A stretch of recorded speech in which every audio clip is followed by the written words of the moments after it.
Please open your Bibles to the book of Luke. Luke chapter 15, verse 11 to 32. Last Sunday, we have Pastor Jason Aliosa, one of the product of this church. One is now one of our staff in BBSI, and he shared to us the call to choose among fathers, the courage to lead and the commitment to serve. And he got his exhortation from the book of Joshua 24 to 15. So that is in commemoration of the Father's Day. And this morning, we will continue to talk about our fathers with their responsibilities and their role as a father. And our passage, this is a very familiar passage about the prodigal son. But this morning we will not focus on the prodigal son, but the prodigal son's father. Okay? So as we know, the meaning of prodigal means lavish or reckless in spending, extravagant. Nagastar na ako natin Ilocano. So that I remember the lifestyle of our miners and our farmers.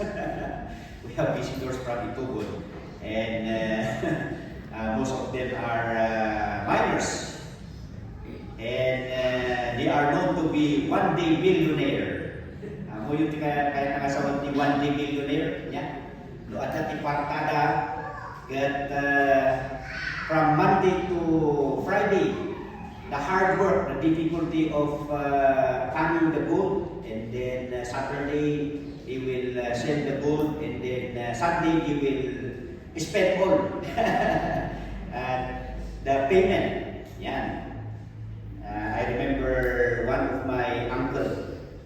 So that in farming, mga 3 to 4 months, and then wala dito'y bagyo, and then apan daag singit kat diretso da ijay pag-inuman niya. So ano agawin kat imbis nga ada ko matimay sa kaban nga bagas kat 2 lang a kilo nga asuka. Prodigal father da ijay niya.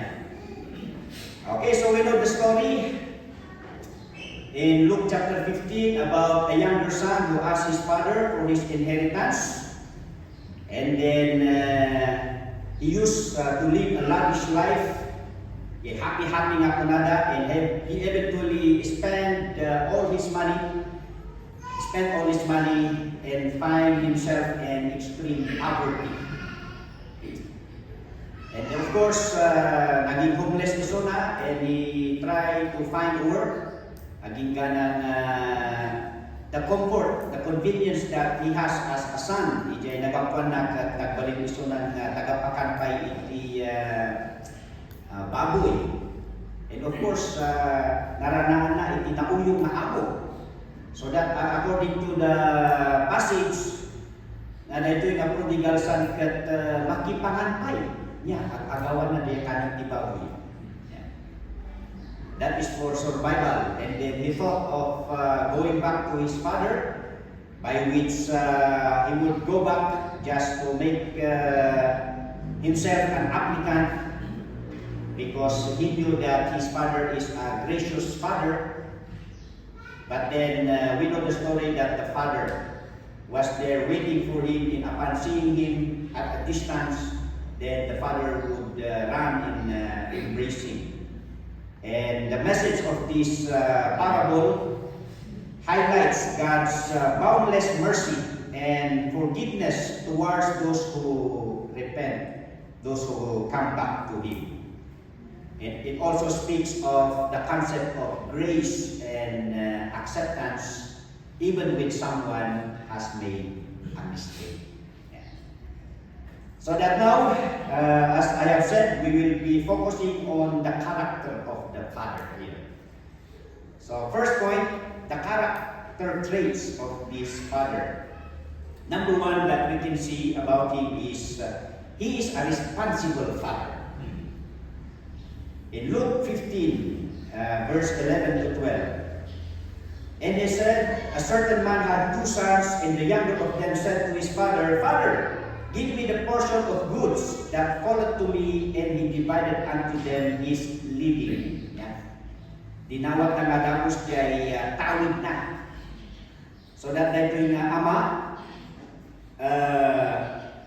he knew or he is so concerned about the future of his children, so that a good father looks ahead for the bright future of his children with provision. So naubig na pala ang nasulwandan nga aghanap buhay.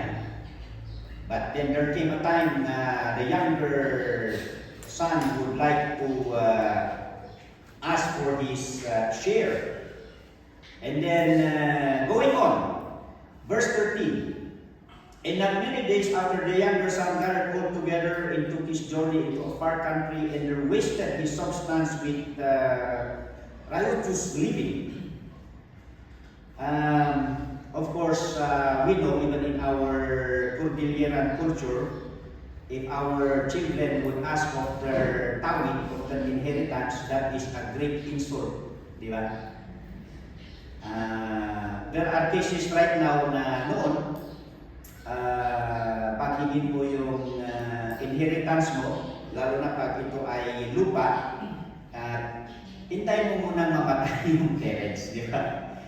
Pero ngayon, dahil siguro sa mga technicalities, pero na ngayon yung bago mamatay yung mga parents, maigi na hati-hatiin na lang yung inheritance, no? Kasi pag namatay sila, away at saka gulo, and then meron yung mga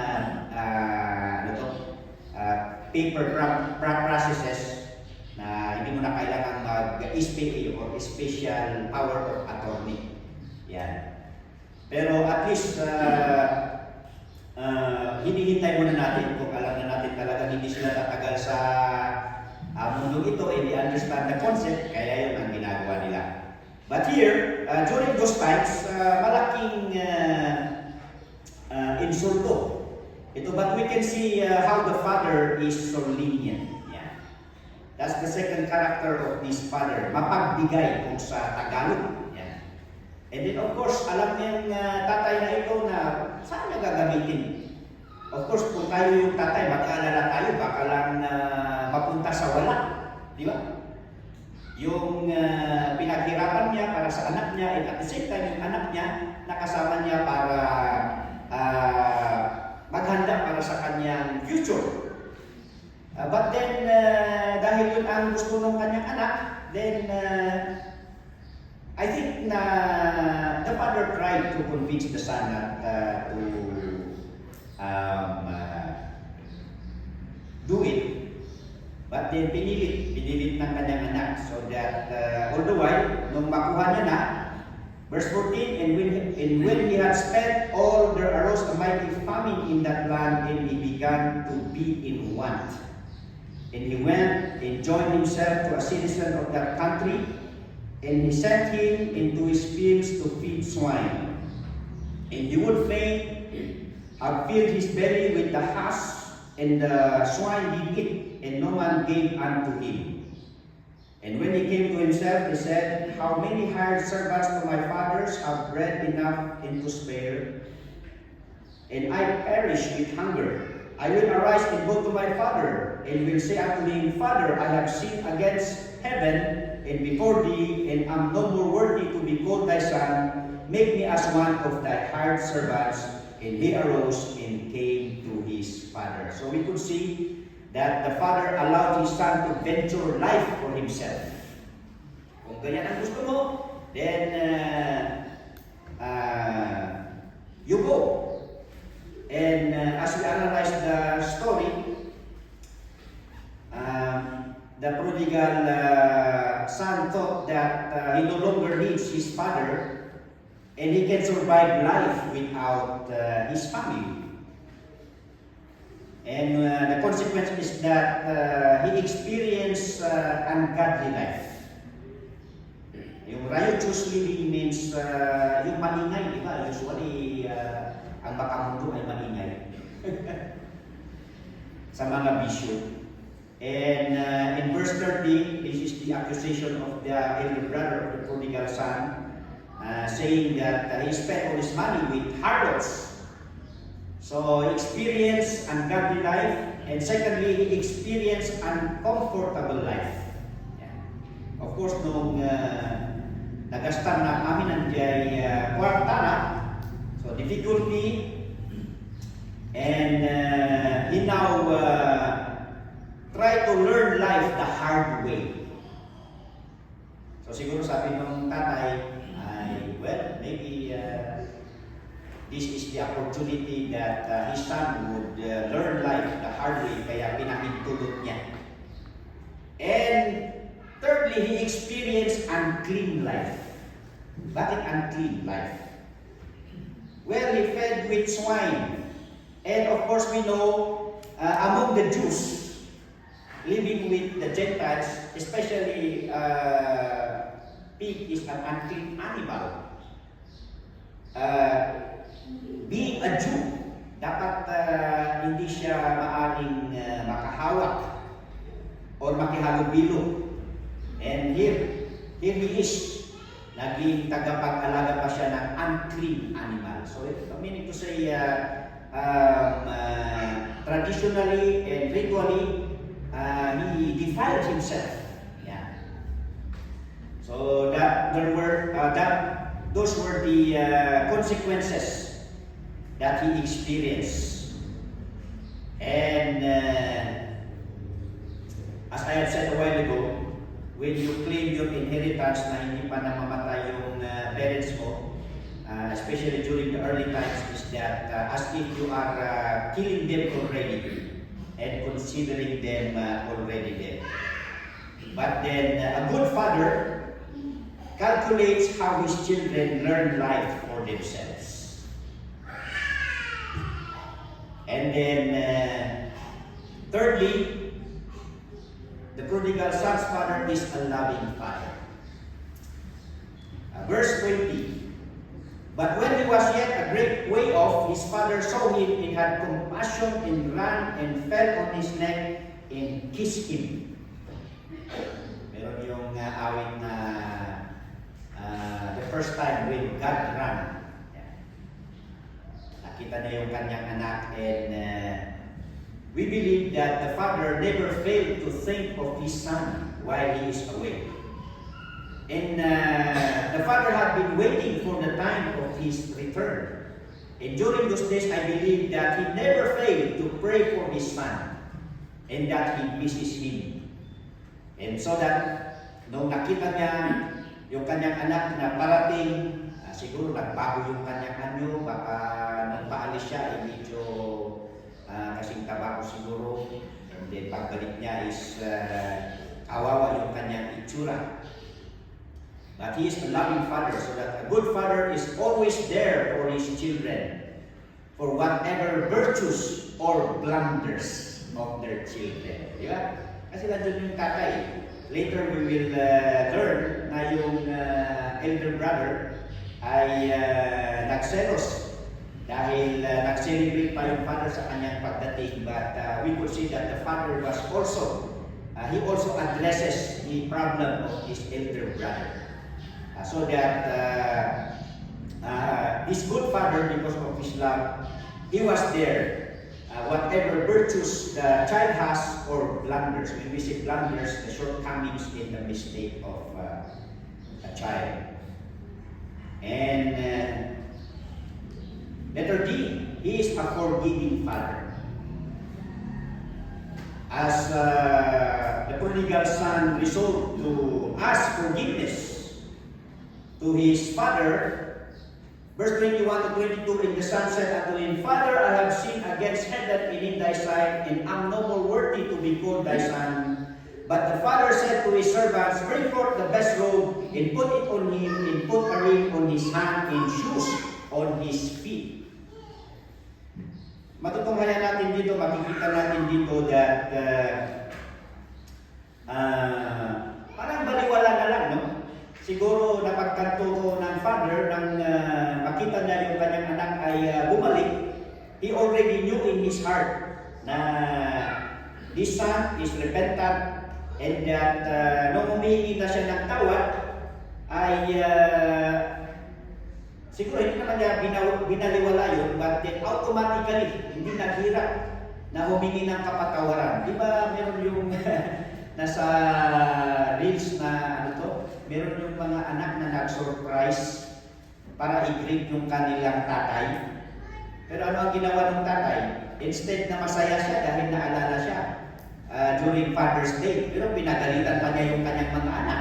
Sinisingil niya yung, bakit ngayon lang? Matagal na raw siya naghihintay, but he should have took the opportunity. Pero ewan ko kung content lang yun, pero pagtuloy na buhay yun, di ba? Pero here, we would see this father. He was a forgiving father. Instead of dramatic, siguro, yung umanay kanya na, then nahag na di anak na, and then while he is asking for forgiveness, the father is commanding his servants, kaya kita dyan ay pinapaitan. Una na siguro niya, patted calf. Yung mga kapinapit, at sa mga pinapaitan na gitiunso. But the father said to his servants, bring forth the best robe and put it on him, and put a ring on his hand and shoes on his feet. So hindi niya na binigyan pa ng malaking issue yung pagpatawad. Given na yun, what was important was the return of his son. So a good father is always trusted by their children at their lowest struggle. Maganda yung gano'n. Tayong mga parents, kung malayo or nasa malayo yung ating mga anak, and during the lowest moment, he would always think of the parents. So ito yung nangyari sa prodigal son. Kung nandun na siya, naghihirap siya, naalala niya yung pagmamahal at yung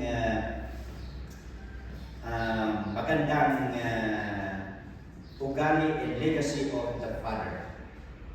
So as love never fails, a good father will never fail for his children. So marami po tayong maobserbahan sa tatay na ito.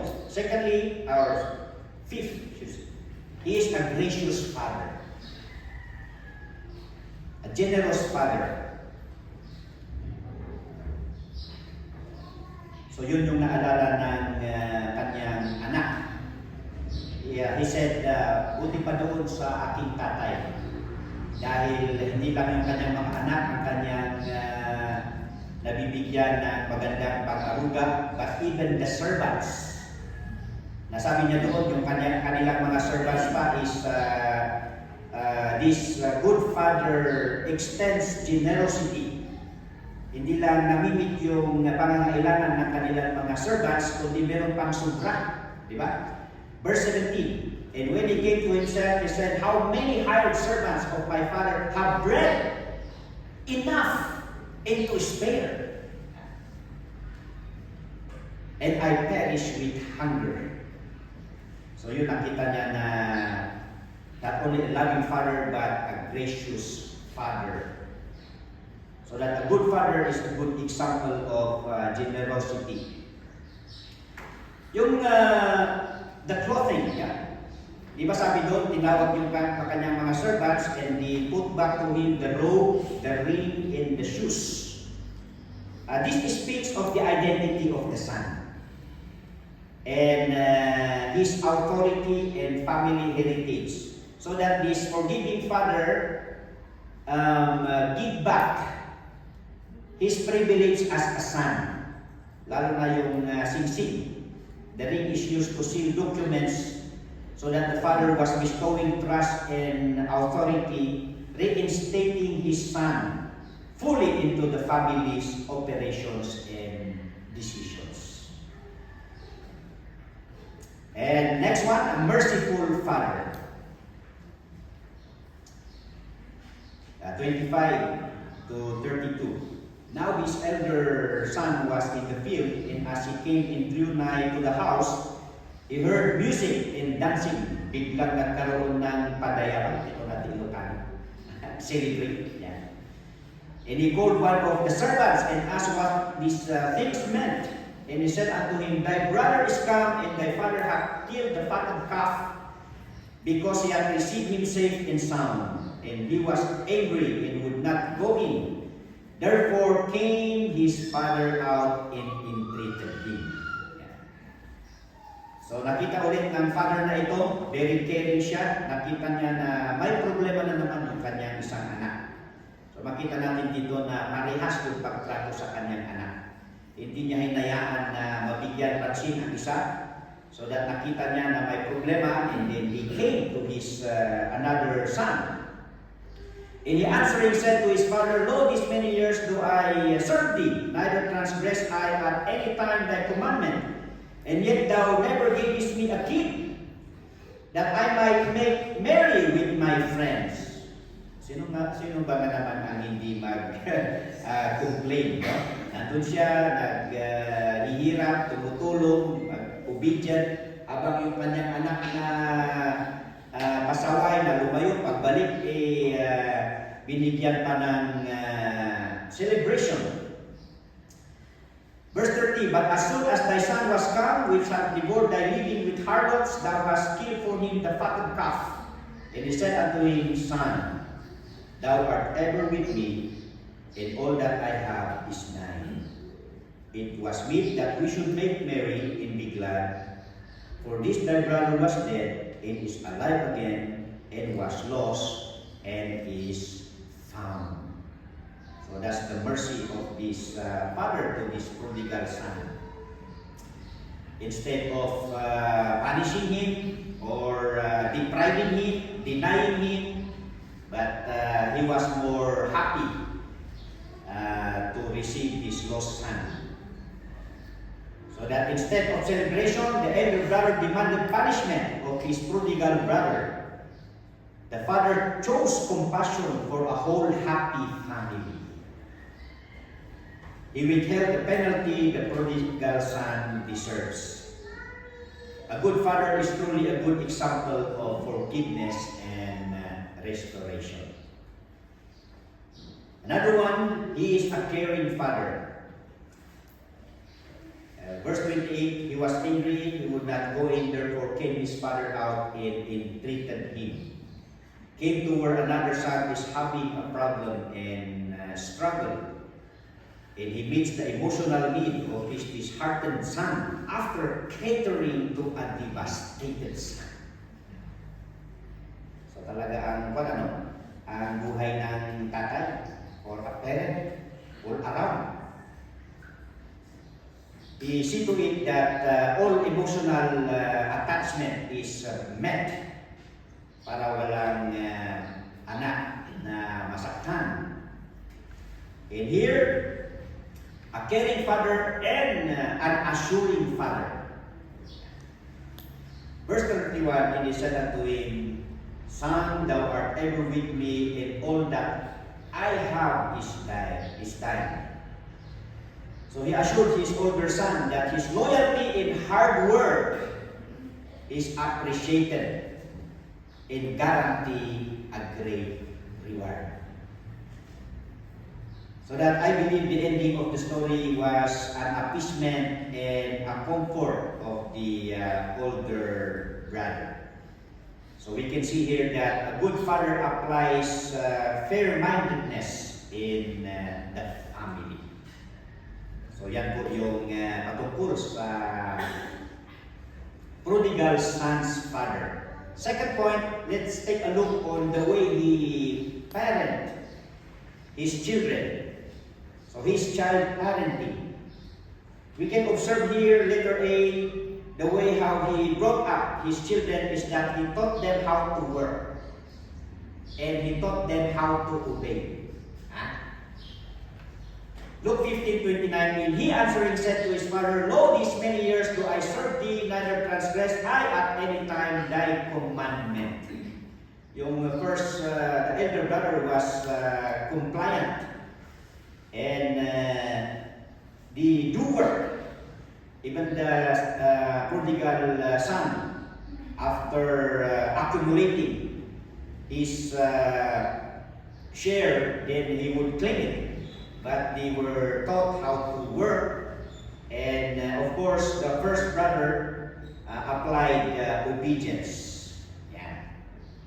So as we, di ba yun ang problema ngayon karamihan sa ating mga anak? Senior high school graduate na, hindi pa alam mag-alaga sa kanilang mga kapatid, or do not know the household chores. Noon, mga elementary pa lang, sila na yung nag-aalaga sa kanilang mga kapatid. Maasahan mo sila sa mga gawaing bahay.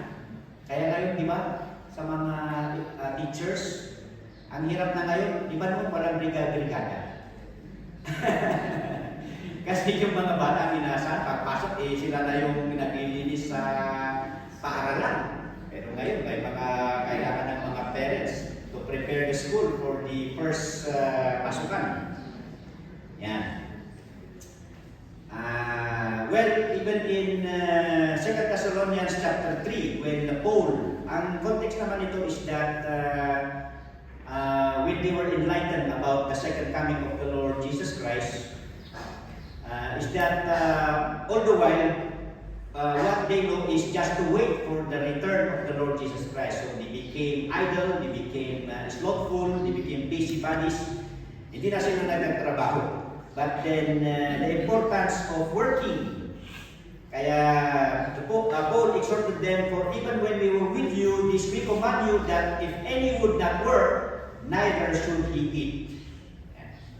Kailangan malaman din ng mga anak natin na magtrabaho, mamanso. For we hear that there are some which walk among you disorderly, working not at all, but are busybodies. Now then that are such, we command and exhort by our Lord Jesus Christ, that with quietness they work and eat their own bread. And secondly, he taught kindness and generosity.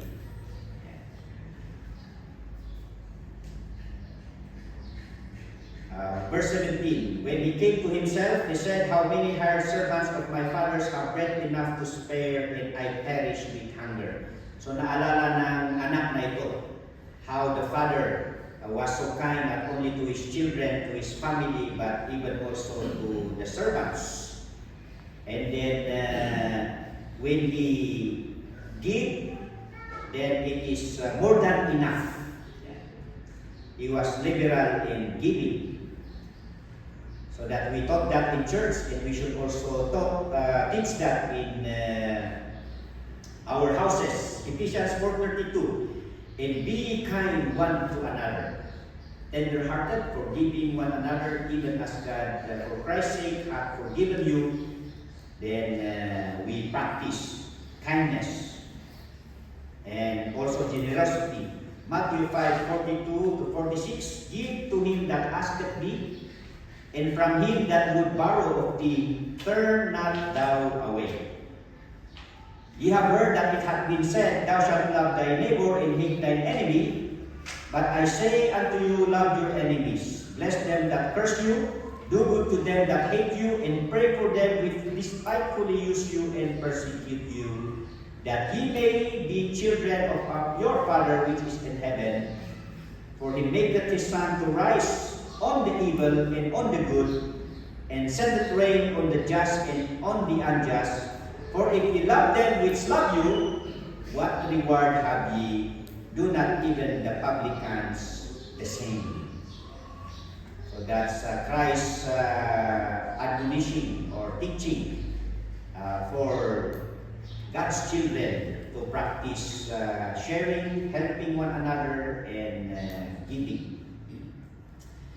Thirdly, he taught patience and tolerance.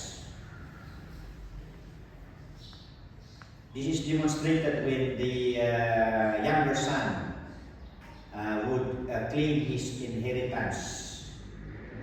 And as we have learned a while ago, he was lenient.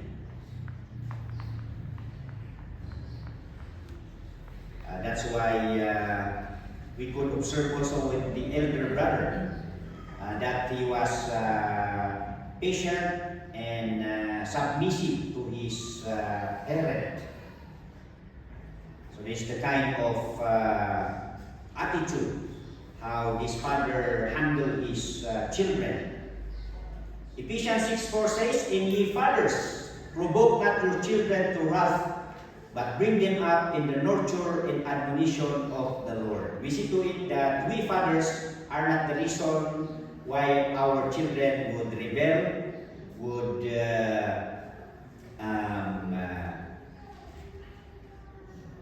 rather go away and would hate our presence. 1 Thessalonians 5:14-15. "Now we exhort you, brethren, warn them that are unruly, comfort the feeble-minded, support the weak, be patient toward all men. See that none render evil for evil unto any man, but ever follow that which is good, both among yourselves and to all men." Romans 12:10. "Be kindly affectioned one to another with brotherly love and honor, preferring one another." So those are the virtues that we learn from the Word of God, and we also need to apply them in our houses. And one more thing, he taught prayer and repentance. Marami tayong mapag-aralan sa prodigal son's father, not only his character traits, but the way how he parented his children. So he taught prayer and repentance. So this prodigal son thought of praying. Yeah? So maminsan kasi noong madayon na, so in our personal experience, we are not only referring to our children, but we ourselves once a child of this kind. And then pag wala na tayo, naghirap na tayo, then we think of the things that were taught to us, and that is praying.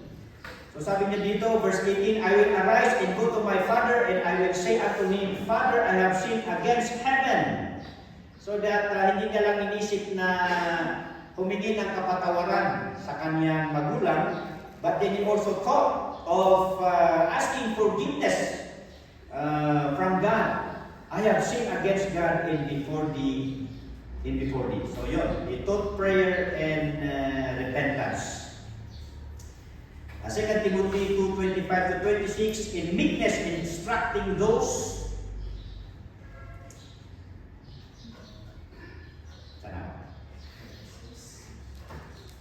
who oppose themselves, if God peradventure will give them repentance to the acknowledging of the truth, and that they may recover themselves out of the snare of the devil, who are taken captive by him at his will."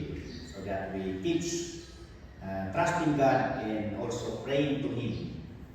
2 Corinthians 7:10, "For godly sorrow worketh repentance to salvation, not to be repented of, but the sorrow of the world worketh death." So that repentance is necessary for us when we sin. There's, as I am doing my study, I came to a part where someone suggested how to parent a prodigal son, or I would say a problem child. Yeah. Kasi hindi lang naman siguro mga waldas, that's the word, waldas. Kasi Ilocano, yeah. Gastar, na waldas. Okay. But of course, in our family, ada dyan ko na naka-black sheep. And how do we address to our problematic children? Well, do I rearrange it? Of course, we acknowledge that something is wrong. Yeah.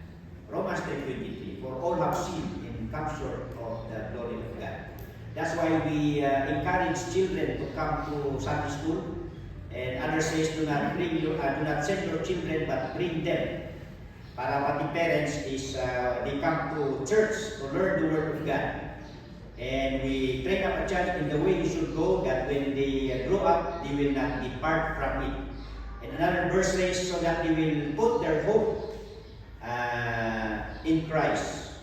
And of course, we know that children, there's a verse that says that kahit na hindi mo turuan ang mga bata na gumawa ng masama, that is already our nature because all of us are born with that old sinful nature. Kaya ang mga bata cute yan pag silang pa lang, pero pag laki na yan, pag alam ng ano to, yan, kamang-kamang, and then kumalahat, ijay taw-tawan, lalo ang taray-taray, tumawil ka nga talaga niya. And then lumaban na pa yun. Ayan. So, well, that is our human nature. We are born with that old sinful nature so that we acknowledge that something is wrong. And then we point them to Christ. Yeah. For the wages of sin is death, but the gift of God is eternal life.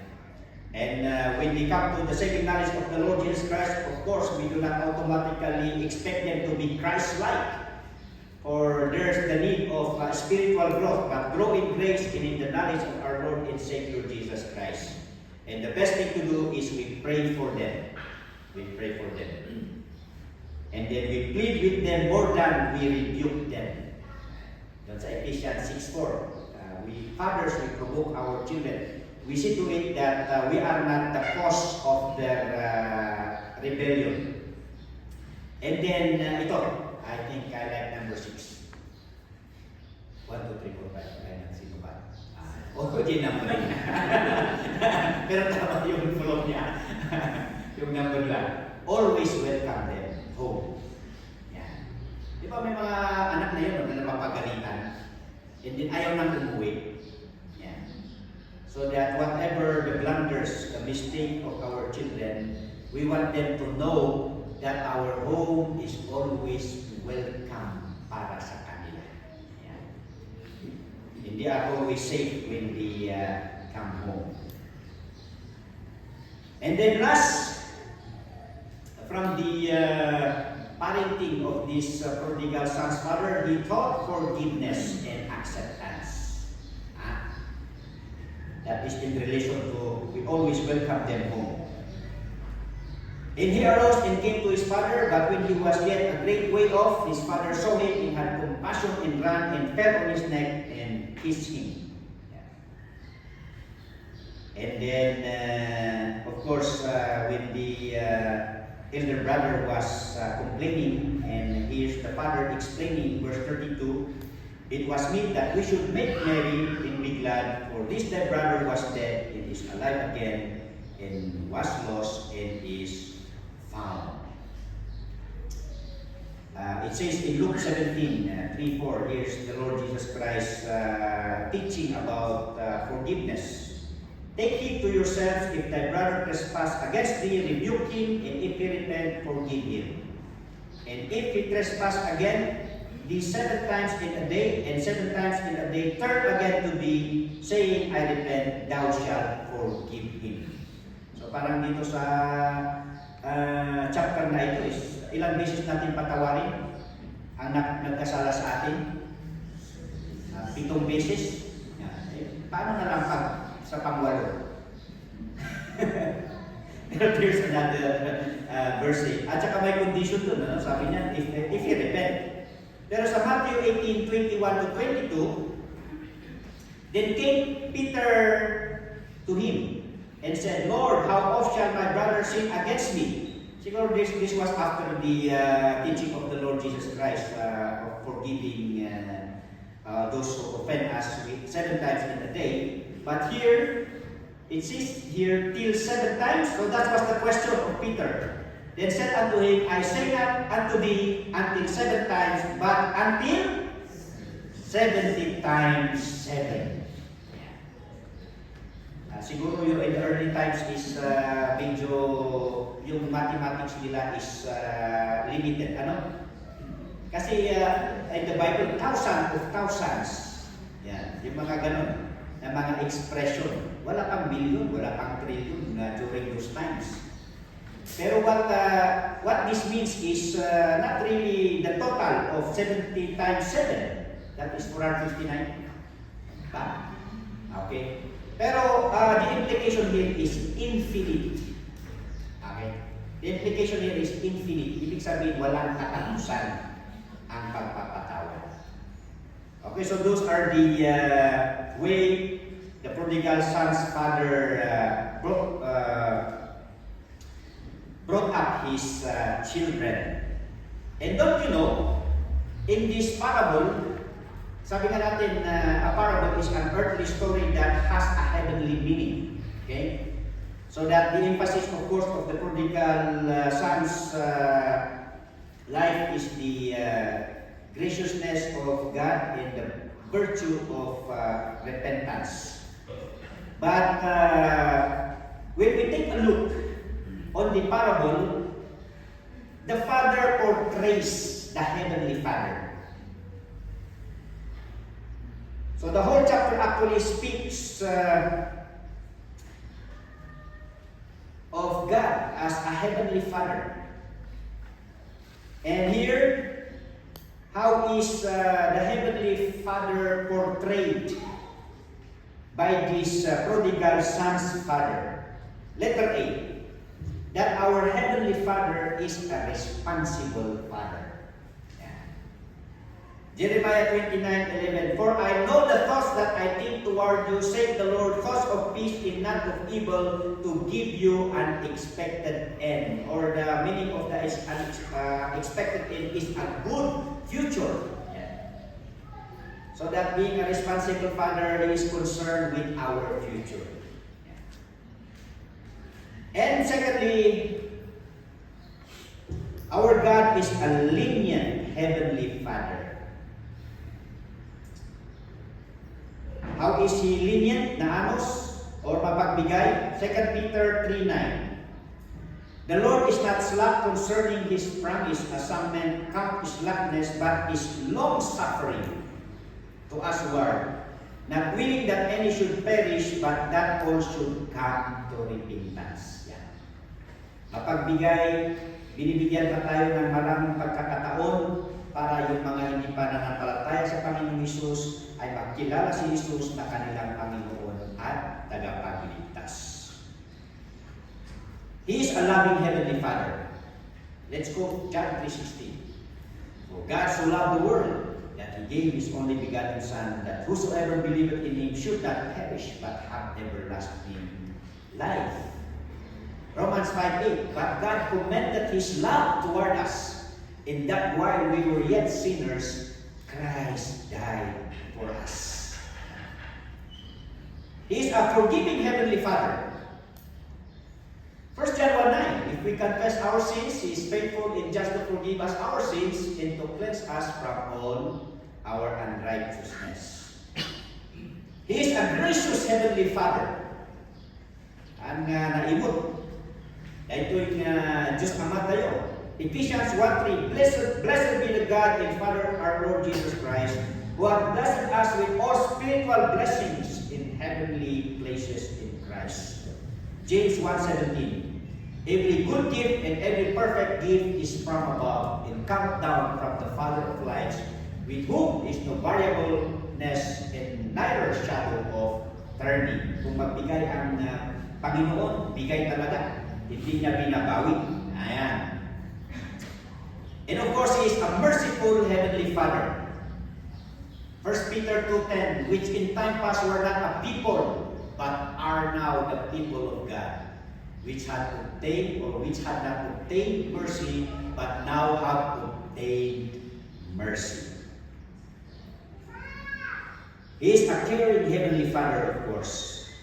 2 Corinthians 1:3-4. Blessed be God, even the Father of our Lord Jesus Christ, the Father of mercies, and the God of all comfort, who comforted us in all our tribulation, that we may be able to comfort them which are in any trouble by the comfort wherewith we ourselves are comforted of God. So that even during our trying times, we cannot say that God is far from us, or He is not concerned, or He do not know what is happening around. But then even in our trials, He is there allowing these trials so that He would utilize it someday, but during those moments, He prepares to comfort us. Because He is a caring Heavenly Father. And then He is an assuring Heavenly Father. Colossians 1:12-13, giving thanks unto the Father, which hath made us meet to be partakers of the inheritance of the saints in light. The word made us meet there, he qualified us to be a part of the inheritance, who hath delivered us from the power of darkness and translated us into the kingdom of his dear Son. In 1 John 3:1, behold, what manner of love the Father hath bestowed upon us, that we should be called the sons of God. Yeah. So that is our Heavenly Father, characterized or represented or presented, depicted by the prodigal son's father. So for our conclusion, to all fathers, we have no other example of fatherhood but the Heavenly Father. So sa ating mga tatay, we have the Heavenly Father to emulate. A responsible one, lenient, loving, forgiving, gracious, merciful, caring, and assuring Heavenly Father. Pastor Wilmar Canoto once said in our fellowship, men may fail in other aspects of their life, but if they don't fail as a father, they are successful. Well, of course, every one of us don't want to fail. Of course, we want to be successful in all our aspects of life, but failing is a part of life. Pero sabi niya, meron mang mga bagay na hindi mag-fail ang tatay is being a father to his children. Kaya kahit na meron tayong pagkukulang sa mga ibang bagay, pero hindi tayo magkulang sa ating mga anak, then we are successful. And then to all God's children, knowing all the above mentioned character of God, what is our response? What is our reaction? Ano naman ang ibabalik natin sa Kanya? So that we have the Heavenly Father to embrace. Meaning to say, every child of God must live with great love of Him. Ibalik natin yung pagmamahal ng ating Heavenly Father by submission, submitting to His will, being loyal, and obedience. Na hindi natin without doubt and detachment from His guidance and care. Katulad nung sabi nung kapatid ng prodigal son, Luke 15:29. And he answering said to his father, Lo, these many years do I serve thee, neither transgress I at any time thy commandment. Yeah. We can apply that when it comes to our Heavenly Father. How many years did this son serve him without any complaint? He is so submissive, being obedient. Yeah. So, taking that nature of this first child, he was committed without questioning or any murmuring or any complaint.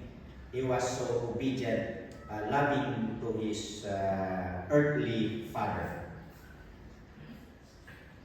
So that we bring back our gratitude with submission, obedience, and loyalty to our Heavenly Father. And lastly, to those who don't have yet the Lord Jesus Christ in their lives. Maybe you are here, wala ka pang tunay na relasyon sa Ama doon sa langit. So that we have the Heavenly Father to engage. Gusto mong maging kabilang sa anak ng Panginoong Diyos, so that He wants to be a father to you through the Lord Jesus Christ. Dahil mali po yung sinasabi nila na lahat ng tao ay anak ng Diyos, hindi po. Pero actually dito yung sinabi ni Jesus Christ, "Ye are of your father, the devil." And then of course, in another verse, it says there that everyone who says to me, Lord, Lord, shall enter into the kingdom of heaven. So that our God, the Creator, only becomes a heavenly Father to us when we accept the Lord Jesus Christ as our Lord and Savior. Because in receiving the Lord Jesus Christ, we are given the authority to become a child of God. Yeah, that is John 1:12. But as many as receive Him, to them give Him power to become the sons of God, even to them that believe on His name. And the context of the passage talks about a sinner who comes to the Lord with repentance, acknowledging that he is a sinner, and then in the book of Romans, calling unto the name of the Lord, and that person is saved and he becomes a child of God. Luke 15:7. I say unto you that likewise joy shall be in heaven over one sinner that repenteth, more than over 99 just persons which need no repentance. We can see here that God is so concerned sa mga taong kinikilala na sila ay makasalanan. And then when you come to the Lord, Luke 15:10, likewise I say to you, there is joy in the presence of the angels of God over one sinner that repented. So that is our way to engage the Heavenly Father in our personal life. When we repent of our sins and come to the Lord Jesus Christ, accepting Him as our Lord and Savior. So that we have mentioned 1 John 3:1. That's the love of the Father He bestowed upon us, and by responding to the love of the Father, that is the Lord Jesus Christ, that we should be called the sons of God. In Galatians 4:6-7, and because ye are sons, God hath sent forth the Spirit of His Son into your hearts, crying, Abba, Father. That is the moment that when you accept the Lord Jesus Christ, you become a child of God, and now you can call the God, the Creator, as your heavenly Father. Okay? And wherefore thou art no more a servant, but a son, and if a son, then an heir of God through the Lord Jesus Christ. That is your assurance. When you become a child of God, you have the Lord Jesus Christ in your life, you have that salvation, and then of course, the Lord Jesus Christ says that we are co-heirs with Him in heaven. So that's the thing that we can learn from the prodigal son's father. The Heavenly Father to emulate, the Heavenly Father to embrace, and the Heavenly Father to engage. Of course, when we are now children of God, then we maintain that engaging, that relationship with the Heavenly Father, with submission, with obedience, with prayer, and learning His Word through His will. Let's pray. Oh, thank you, Father God. We have learned a lot from this passage, not only on the part of the prodigal son, but also the father of the prodigal son. So that indeed your word is so rich in every aspect. So that truly we are so grateful because of your grace and mercy. You have given us the privilege to be called your children. We were once your enemy, and you abhor us because of our sinful nature and our many blunders and shortcomings, but through the blood of the Lord Jesus Christ, that you have enlisted us as your people, not only an ordinary citizen of your kingdom, but a beloved children, so that we are assured of your guidance, protection upon us, and leading all our lives. So that with the many lessons that we have learned through the Holy Spirit, we implore the enablement and reminding of it in times that we need to apply them in all our lives. So we thank you for all these things in Jesus' name. Amen.